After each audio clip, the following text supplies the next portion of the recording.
Hi all friends, welcome to MTM political talk. Onam ഇങ്ങ് അടുത്ത് എത്തിയിരിക്കുകയാണല്ലോ. ഉത്സവ സീസണിലെ യാത്രാ ദുരിതത്തെക്കുറിച്ചാണ് നിരന്തരമായ വാർത്തകൾ നമ്മൾ കേട്ടുകൊണ്ടിരിക്കുകയാണല്ലോ. അതേക്കുറിച്ചാണ് ഇന്ന് പറയുന്നത്.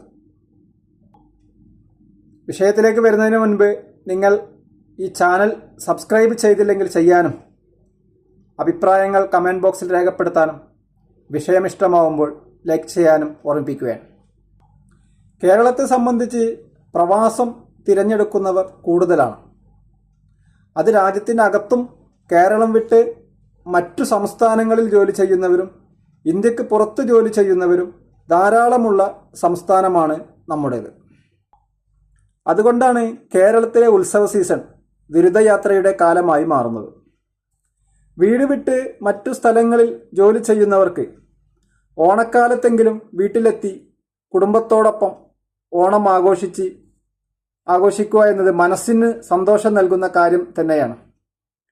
മറ്റു സംസ്ഥാനങ്ങളിൽ നിന്ന് കേരളത്തിലെത്തി ഓണം ആഘോഷത്തിന് ശേഷം തിരിച്ച് ജോലി സ്ഥലത്തെത്താൻ ഭീമമായ തുക യാത്രക്ക് ചിലവഴിക്കേണ്ട അവസ്ഥയാണ് ഇപ്പോൾ നിലനിൽക്കുന്നത്. സാധാരണക്കാർ ആശ്രയിക്കുന്ന പ്രൈവറ്റ് ബസ് സർവീസിനും ഭീമമായ വർധനവാണ് സീസൺ സമയത്ത് ഉണ്ടാവുന്നത്. ട്രെയിൻ യാത്രയാണെങ്കിൽ ടിക്കറ്റ് കിട്ടാനില്ലാത്ത അവസ്ഥയും. ആകാശയാത്ര തിരഞ്ഞെടുത്താൽ അതിന് വൻ വർധന തന്നെയാണ്.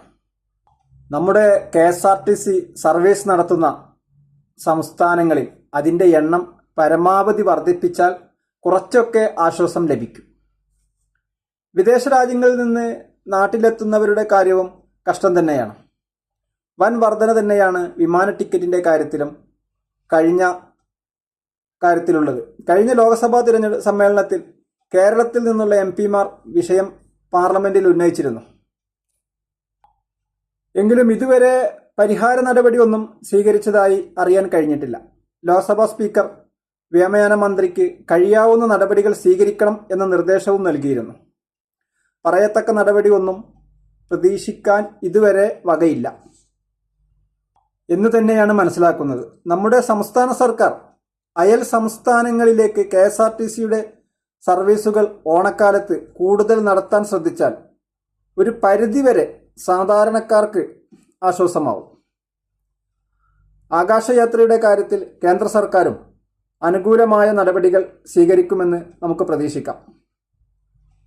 എന്തായാലും ഈ സീസണിലും നമ്മുടെ യാത്ര ക്ലേശത്തിന് ഒരു പരിഹാരം ആവും എന്ന പ്രതീക്ഷയിൽ നിർത്തുന്നു.